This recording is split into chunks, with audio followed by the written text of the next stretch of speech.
Have you ever stood in front of the mirror and thought, I'm doing everything right, so why is my belly still here? Because maybe you've been walking more, cutting back on snacks, doing crunches, even trying to eat clean. And yet that lower belly still looks the same. Your jeans still feel tight right around the middle. And what makes it more frustrating is that you're not lazy. You're not giving up. You're trying harder than ever, and you still feel stuck. So the real question isn't, what's wrong with me? The real question is, why isn't this working? And here's the part most people miss, especially after 50. It's not always about eating less and exercising more. It's about targeting the right kind of belly fat, and sending your body the right signals so it actually lets go of it. Because not all belly fat is the same. And if you're trying to lose the wrong type using the wrong approach, it can feel like you're pushing a boulder uphill. Let's make this simple and calm. There are two main types of fat in the belly area.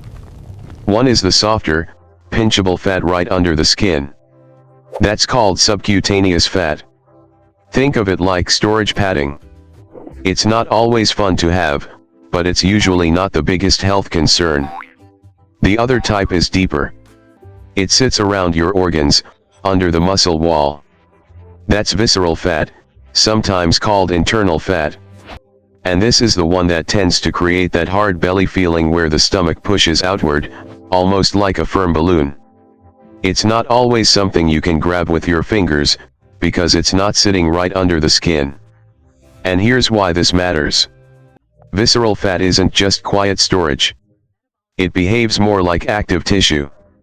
It sends signals. It's closely tied to blood sugar changes, inflammation, and the way your body responds to stress. It can also make it harder to feel steady energy throughout the day, and it can make weight loss feel slower and more stubborn than it used to. So if you've been wondering how to lose belly fat and why it feels so much harder now than it did years ago, this is a big part of the answer. Now, I want to give you a quick at-home self-check. This is not a medical diagnosis, and it's not perfect, but it can be a helpful clue. If your belly feels mostly soft and jiggly, and you can pinch a decent amount, that often suggests more subcutaneous fat. If your belly pushes outward and feels firm, especially when you're standing, and it's harder to pinch much, that may suggest more visceral fat. Again, this is just a rough sign. Bodies vary. And if you have health conditions, bloating issues, or anything you're concerned about, it's always worth checking in with your doctor. But if you're listening to this and thinking, yes, mine feels more firm, then I want you to hear something encouraging. Your body is not broken. The good news is that visceral fat can respond fairly quickly when you give your body the right inputs. Not through punishment. Not through extremes. But through a simple combination code that works with your metabolism instead of against it. And that's what we're doing today. Because fasting alone is not enough. Fasting can be a useful tool, but it's just one piece. If you fast, but you don't support your muscle, your stress levels, your sleep, your hydration, and the quality of your meals, you may lose a little weight, but still struggle to lose gut fat in the way you want. So let's talk about a realistic, adult 50-plus friendly system that helps you burn fat fast in a safe and sustainable way. Think of this like a combination lock. One number alone won't open it. But the right numbers in the right order? That's when the lock clicks. The first part of the code is a gentle fasting structure that fits real life. For a lot of seniors and healthy seniors, the easiest version is simply 2 meals a day. Your first meal starts around 11 a.m. to 12 p.m., and your second meal is an early dinner. Not late at night. Not grazing all evening. Just 2 solid meals that leave your body a calm break from constant digestion. This creates a natural eating window without feeling like you're on a diet. And the reason this helps visceral fat is because it reduces how often your body has to manage incoming food, especially carbs and sugar. That matters because your body stores and releases fat based partly on insulin signals. Now, insulin is not bad. It's a normal hormone. Its job is to move sugar from your blood into your cells so you can use it for energy. But when insulin stays high too often, the body tends to store more and release less.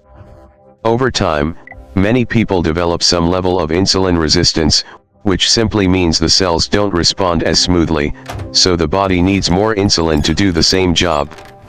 That can make belly fat more stubborn. A calm 2-meal structure can help your body lower those signals between meals, which supports fat burning over time. But I need to add a quick safety note here. If you take diabetes medication, especially anything that can lower blood sugar, or if you're on blood pressure meds, or you have heart conditions, fasting can change how you feel and how your body responds. So start gently, and talk to your doctor if you're unsure. There's no prize for pushing too hard. Now the second part of the combination code is what you eat when you do eat. This is where a lot of people accidentally sabotage themselves. They fast all morning, and then they eat something small, light, and not very nourishing, and then they're hungry again an hour later. Or they eat mostly carbs without enough protein, and they feel tired and snacky all afternoon. If you want real fat loss and weight loss that looks and feels better, your meals need to send a strong signal of nourishment. Build your plate around protein, healthy fats, and plenty of colorful vegetables. Protein matters more after 50 than most people realize. It helps support muscle, and muscle supports your metabolism. Your metabolism is basically how your body uses energy. And the more muscle you keep, the more engine you have, even at rest. Protein also helps with fullness, so you don't feel like you're fighting cravings all day. Healthy fats help steady your energy. They make meals satisfying. They also help you avoid that shaky, low energy feeling that can happen when your blood sugar swings up and down. And colorful vegetables do something powerful without being dramatic about it. They bring fiber, which helps digestion and helps you feel full. They also bring micronutrients, which are vitamins and minerals your body uses for everything from energy to recovery. So if you're trying to lose gut fat, don't just think eat less. Think eat smarter. Think protein and color. And if your food quality is inconsistent sometimes, that's real life. A basic multivitamin or a few key nutrients can be a supportive backup, but it's not a replacement for real meals. Supplements are support, not the foundation. Now the third part of the code is supporting your body's antioxidant defenses in a practical way. Let's keep this simple. Every day, your body creates wear and tear byproducts as it produces energy. That's normal. But when that wear and tear builds up faster than your body can handle, it's called oxidative stress. Oxidative stress is basically internal rust. Not in a scary way, just in a this makes things run less smoothly way. And when your body is under more oxidative stress, it can feel harder to recover, harder to have steady energy, and harder to make progress with fat burning. So we want to support the body's natural cleanup system. One common option people use is caffeine, because it can gently increase alertness and support energy. Another option is catechins from tea, especially green tea or matcha. Catechins are natural compounds that can support fat-burning pathways and help your body handle oxidative stress a little better. If you want to try green tea or matcha, keep it simple. No sugar added. Start small, especially if you're sensitive to caffeine. And if you have anxiety, heart rhythm issues, or you're on medications that interact with caffeine, check with your doctor. Some people do better with decaf green tea, and that's perfectly fine. There are also antioxidant supplements people talk about, like astaxanthin, and basic vitamin C. These aren't miracle tools. They're supportive tools. Think of them like helping your body feel a little more resilient while you do the real work with meals, movement, and sleep. Now the fourth part of the combination code is movement, but not the way most people do it. A lot of people think, if I want to burn fat fast, I need to push harder. But after 50, pushing harder isn't always better. Sometimes it backfires. Because your body responds to stress. And intense workouts done too often, especially when you're underslept or underfed, can raise stress hormones and make you feel more tired, more hungry, and more inflamed. So instead, we aim for the sweet spot. Enough intensity to stimulate fat burning, but not so much that your body feels like it has to hold on to protect you. This is where the talk test becomes your best friend. When you're moving at the right intensity, you should be able to speak in full sentences, but you sound slightly winded. Not gasping. Not struggling. Just a little breathy. That level tends to be sustainable, joint-friendly, and surprisingly effective for visceral fat over time. Now, what types of movement work well for adults 50 plus? Brisk jogging or running can be great if your joints tolerate it and your body feels good doing it. You don't need to sprint. You don't need to punish yourself. Just a steady pace that fits the talk test. Cycling is another excellent option because it's easier on the joints and still challenges your heart and lungs. Swimming is also fantastic. It's full body, gentle on the joints, and supports endurance without pounding. If you're thinking, I haven't exercised in a while, start smaller. Walking absolutely counts. The goal is to build consistency first, then gradually increase the pace. Warm up for a few minutes. Keep it gentle at the start. And progress slowly. Your body adapts when you respect it. And yes, this is still fat burning.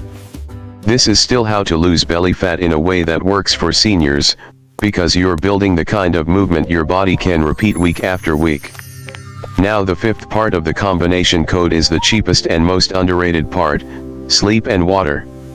Let's talk about sleep first. When you don't sleep enough, your appetite signals get messy. You feel hungrier. Cravings hit harder. And your body recovers more slowly.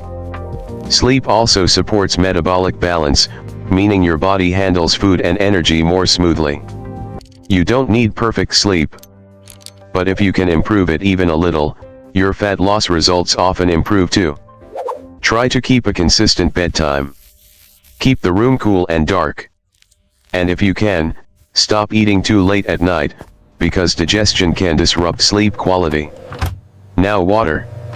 Hydration supports energy, digestion, and cravings. Sometimes what feels like hunger is actually thirst or fatigue. Drinking more water sounds almost too simple, but it helps your body function better, and it makes it easier to stay consistent. Now let's do a gentle myth-busting moment, because this is where people get trapped. A lot of people think the fastest way to lose visceral fat is extreme fasting, very low calories, or working out as hard as possible every day. And look, fasting can be useful. It can be a tool. But fasting is not the whole solution. When you go too extreme, especially for days without preparation, your body can push back. You feel worse. Your energy drops. Your workouts suffer. Your sleep gets worse.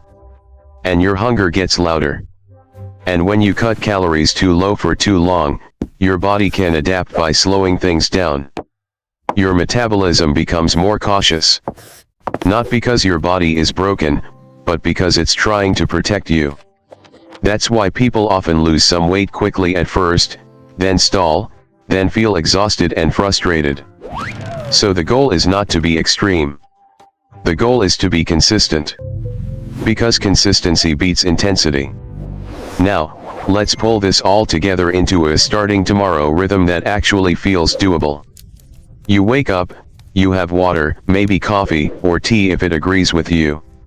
You don't panic about breakfast. You don't snack all morning. You simply let your body have a calm start. Around late morning or midday, you have your first meal. You focus on protein and color. Eggs with vegetables. Greek yogurt with berries and nuts. Chicken or salmon with a big salad. Something that actually feeds you. Later, you have an early dinner. Again, protein and color. Add healthy fats. Keep it satisfying.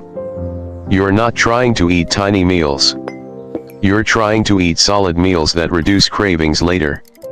You make one smart drink choice during the day. Maybe green tea, maybe matcha, maybe just water with lemon. No sugar added.